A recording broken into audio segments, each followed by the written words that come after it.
오늘 이 아침 하나님께서 주시는 말씀 요한복음 7장 53절에서 8장 20절까지 말씀, 하나님 말씀 한 절씩 교독하겠습니다.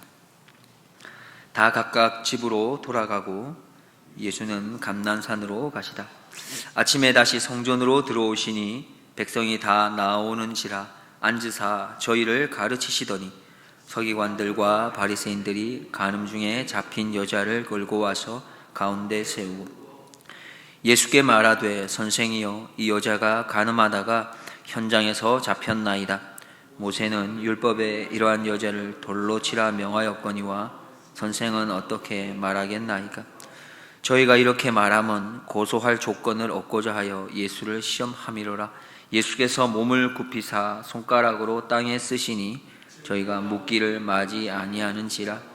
이에 일어나 가라사대 너희 중에 죄 없는 자가 먼저 돌로 치라 하시고 다시 몸을 굽히사 손가락으로 땅에 쓰시니 저희가 이 말씀을 듣고 양심의 가책을 받아 어른으로 시작하여 젊은이까지 하나씩 나가고 오직 예수와 그 가운데 섰는 여자만 남았더라. 예수께서 일어나사 여자 외에 아무도 없는 것을 보시고 이르시되 여자여 너를 고소하던 그들이 어디 있느냐? 너를 정죄한 자가 없느냐? 대답하되 주여 없나이다. 예수께서 가라사대 나도 너를 정죄하지 아니하노니 가서 다시는 죄를 범치 말라 하시니라. 예수께서 또 일러 가라사대 나는 세상의 빛이니 나를 따르는 자는 어두움에 다니지 아니하고 생명의 빛을 얻으리라. 바리새인들이 가로되 네가 너를 위하여 증거하니 네 증거는 참되지 아니하도다. 예수께서 대답하여 가라사대 내가 나를 위하여 증거하여도 내 증거가 참되니 나는 내가 어디서 오며 어디로 가는 것을 알미오니와 너희는 내가 어디서 오며 어디로 가는 것을 알지 못하느니라. 너희는 육체를 따라 판단하나 나는 아무도 판단하지 아니하노라. 만일 내가 판단하여도 내 판단이 참되니 이는 내가 혼자 있는 것이 아니요 나를 보내신 이와 나와 함께 계심이라. 너희 율법에도 두 사람의 증거가 참되다 기록하였으니 내가 나를 위하여 증거하는 자가 되고 나를 보내신 아버지도 나를 위하여 증거하시느니라. 이에 저희가 묻되 내 아버지가 어디 있느냐? 예수께서 대답하시되 너희는 나를 알지 못하고 내 아버지도 알지 못하는도다. 나를 알았다면 내 아버지도 알았으리라. 함께 보겠습니다.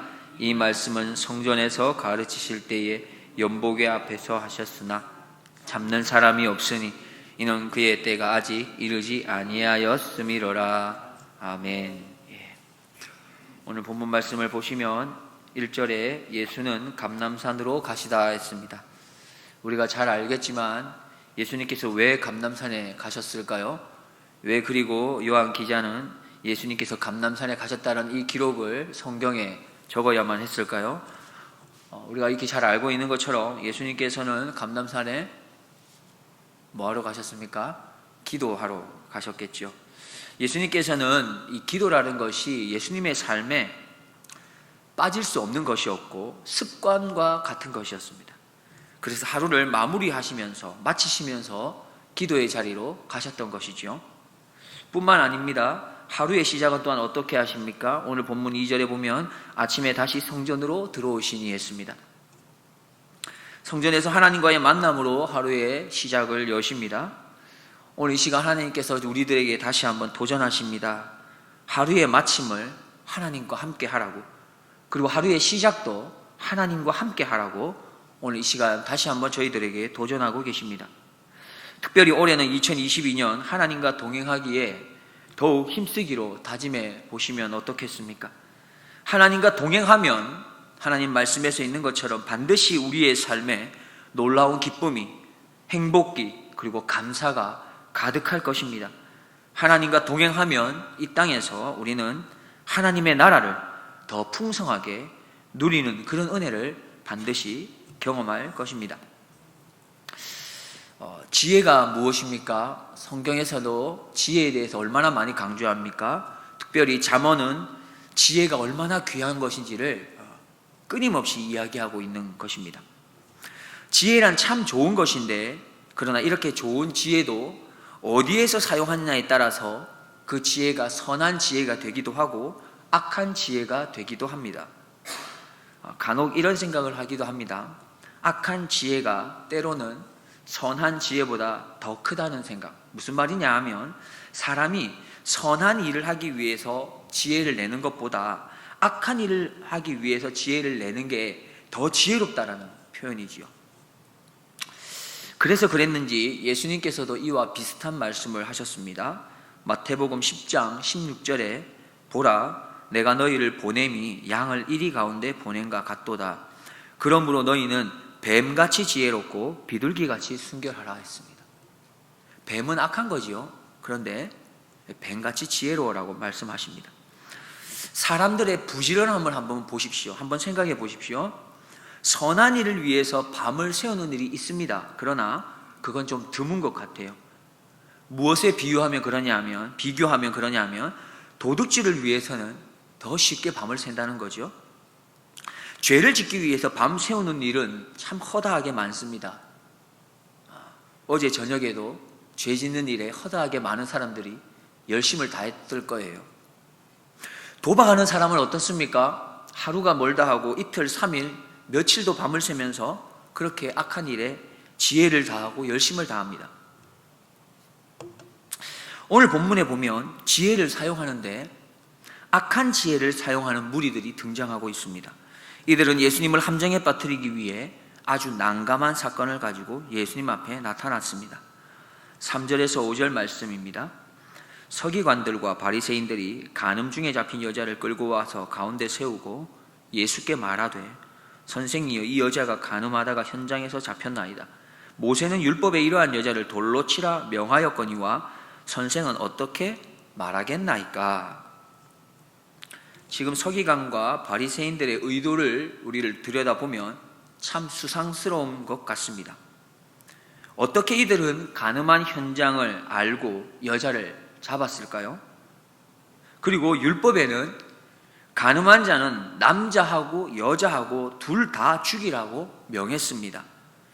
신명기 22장 22절 말씀에 남자가 유부녀와 통간함을 보거든 그 통간한 남자와 그 여자를 둘 다 죽여 이스라엘 중에 악을 제할지니라. 그런데 지금 서기관과 바리새인들은 남자는 빠져 있고 여자만 끌고 왔습니다. 왜 여자만 끌고 왔을까? 이것도 수상스러운 것이죠. 더 이상한 것은 그들이 이 여자를 예수님께로 데리고 온 겁니다. 예수님은 그 사건을 목격한 목격자도 아니고 또한 여자를 심판할 그런 권한도 예수님에게 있었던 게 아니었는데 그들은 예수님께로 끌고 온 거죠. 결국 이 서기관과 바리새인은 예수님을 시험하고자 고발할 조건을 찾으려고 의도적으로 예수님 앞에 이 여인을 데려온 것입니다. 6절 말씀을 보면 저희가 이렇게 말함은 고소할 조건을 얻고자 하여 예수를 시험함이로라. 그렇습니다.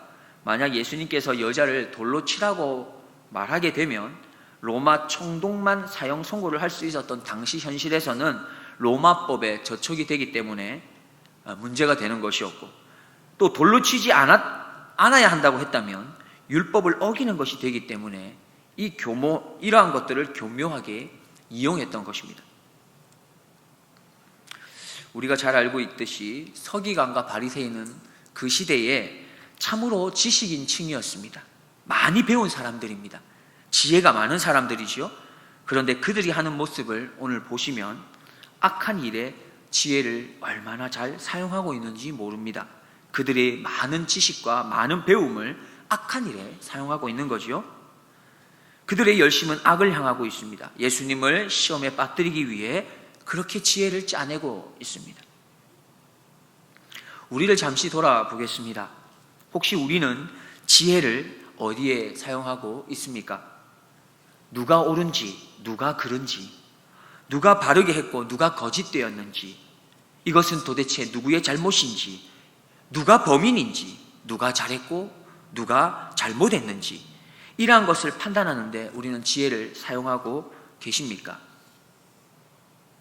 가능하시다면 나의 도움이 필요한 사람은 누군지, 나의 위로가 필요한 사람은 누군지, 나의 용서와 나의 사랑과 부족하지만 나의 힘이 필요한 사람은 누구인지 이러한 것에 지혜를 사용할 수 있는 우리 모두가 되기를 소망합니다.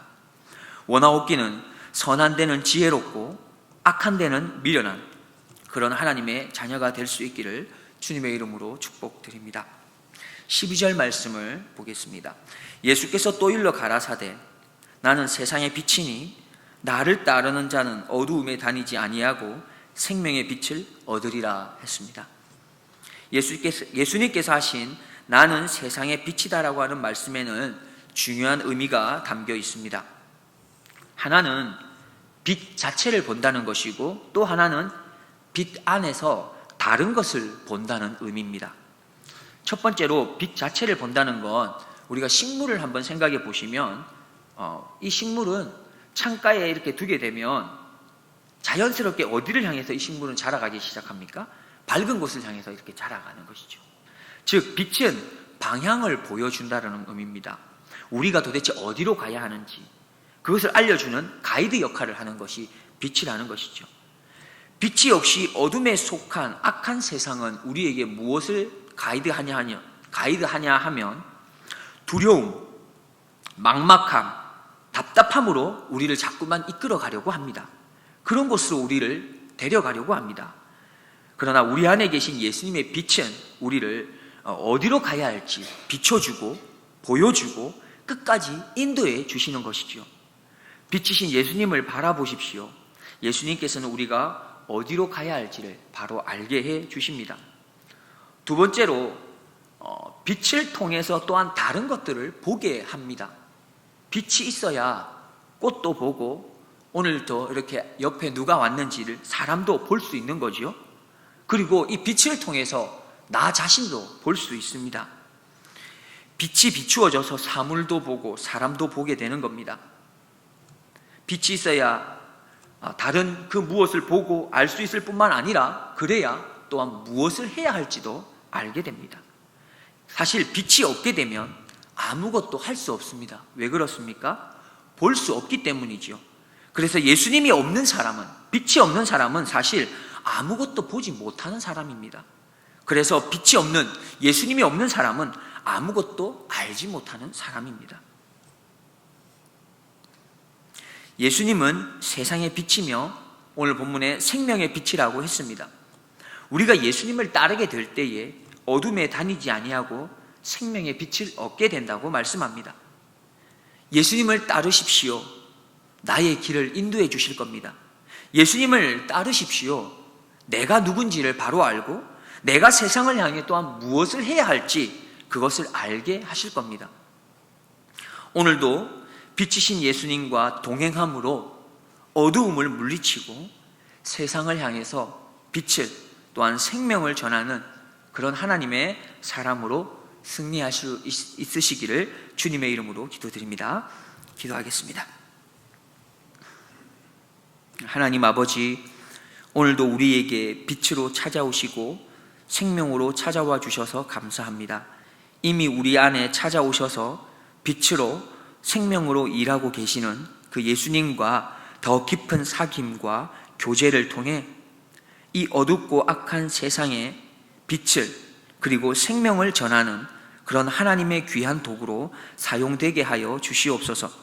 선으로 악을 이기는 자가 되게 하시고 선한 데는 지혜롭고 악한 데는 미련한 자가 되게 하여 주옵소서. 감사드리며 세상의 빛이며 생명이 되시는 예수 그리스도의 이름으로 기도드리옵나이다. 아멘.